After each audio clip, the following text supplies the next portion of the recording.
Malawi Today.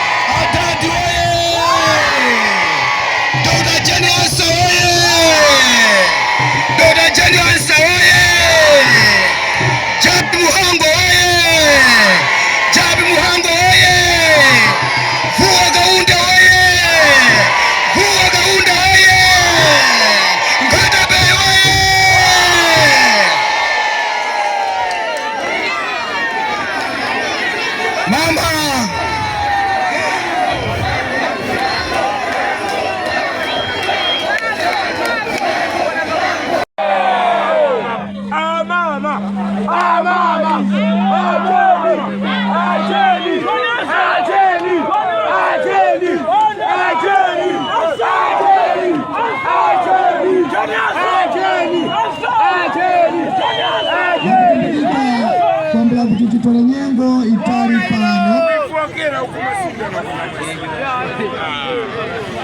pakadali pano tafika pa mzimba boma pamene olemekezeka maiko tachenasa atuluka ndithu mgalimoto muchachitira nthawi zonse akuweva komano anthu ndithu mbalimbalimo akukuwa ndithu aliyense akuti boma ndi lomweli ndithu boma ilo bola ndiye kulankhula kwawo ndithu kwa anthu magalimoto ndi akwera pang'ono tafika pa mzimba penipeni pa boma kotero ulendowu tikungodusa ndithu tikafika ku Etingeni umene akaperekeka ulemu kwa olemekezeka kapena kutino His Royal Highness His Majesty Mberwa King Mberwa nde kumene tikupita panopa nde mutha kuona ndithu akuweva koma ndithu anthu ambiri ndithu chala mwamba akukondwa ndithu kuwaona mai Dr. Jane Ansah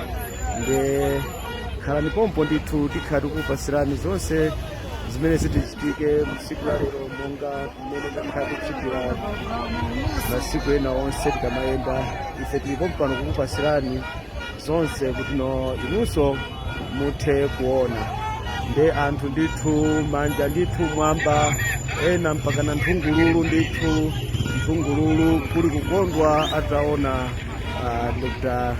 Jane Ansah SC ndiye tikuyenda pang'ono pa mzimba tikuyenda pang'ono ino amene mukuziwa ku mzimba ni malo abhize ifapa pakhala magalimoto ambirimbiri ndiye tikuyenda ndithu pang'ono kudusa kulunjika nsewu opita mbali ya kuchipatala kumene tikadusa tikalumikizaso nsewu wafumbi omwe kadusa kumanyamula uko mpaka na kukafika kwa Mchinge mpaka na tikafika ku Etingeni ku mzimba kushoka panopa pa mzimba paboma kafika ku Etingeni pali makilomita okwana 54 nde tiyenda ndithu kafika kumeneko ulendowu ndiwongodusa galimoto yachiwiriyo ndiye kuti muli olemekezeka Right Honorable Japi Mtua Mhango amene ali Vice President ziko auchigawo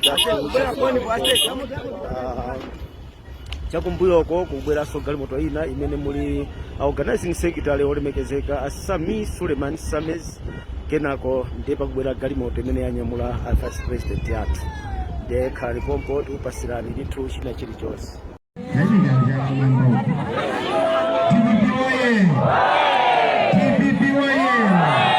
Profesa Fabita Mtaika oye! Dr. Jane Ansah oye! Japi Mhango oye! Afford!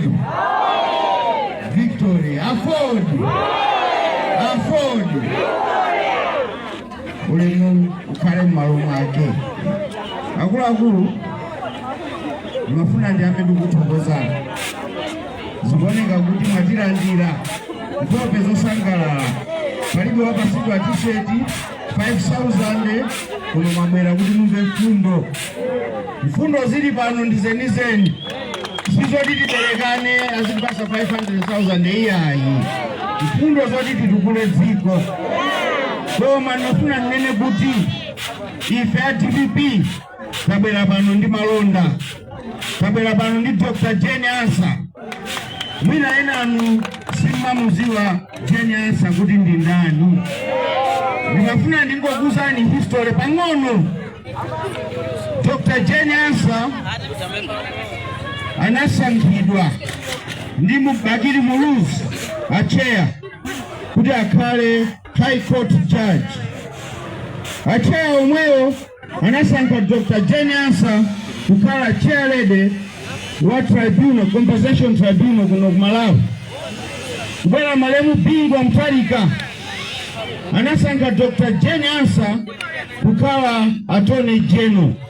Palibenso ku Malawi kuno mzimayi amene anakhala pa attorney general. Mkulu wa malamulo ku boma anasankha Dr. Jane Ansa. Kubwera Professor Arthur Peter Mutharika anasankha Dr. Jane Ansa kukhala chairlady wa Malawi Electoral Commission. Ndikunena mapresident atatu kusankha munthu mmodzi yemweyo mipando yayikulu. System yonse ya boma akuiziwa. Pamene dziko lathu lafika pa nsanza, chimanga kwadi makulibe, mafuta pa filling station palibe, mankhwala kuchipatala palibe chikuyenda, chizinthu mashopu zikwera daily. Palibe munthu oganiza kuti kodi ndingatani kuti zinthu zisike pang'ono. Mupite ku mabanki forex kulibe. Tikamasankha president timafuna kuti agwire ntchito. Number 1, tisakhale ndi njala. Nthawi imene tavutika atipase chokudya. Komanso apange maplan kuti ife tokha tilime, atipase fertilizer okwanira, tikolole chokudya chokwanira. Number 2, tikapita kuchipatala tikadwala tikathe kupeza mankhwala ndikuchira, chifukwa ife siku lina lililonse tikulipira msonkho ku boma. Number 3, tikapita pa filling station tisagone pompo iya, tipeze mafuta titire, tisipita akutiphera ufulu zimene akutipangazi. Number 4, tipite ku skulu, ana apite ku skulu kwa chilichonse chipezeke. Amenewa ndiye masomphenya amene amafunikira pa president. Ndiye mundiuze inuyo abale anga kunoko, pa zimene ndachulazi Chakwera wakwanisa walepera,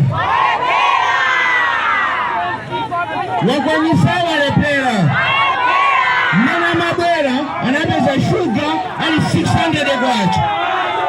Jimibile anapeza mchele uli wachipa, soya pieces ali 100 kwacha, Nima ali 50 kwacha. Leo mkupite mshopu mnikone mitengo yake, ndiye muganize ya Malawi kuti Chakwera wakhoza walepera.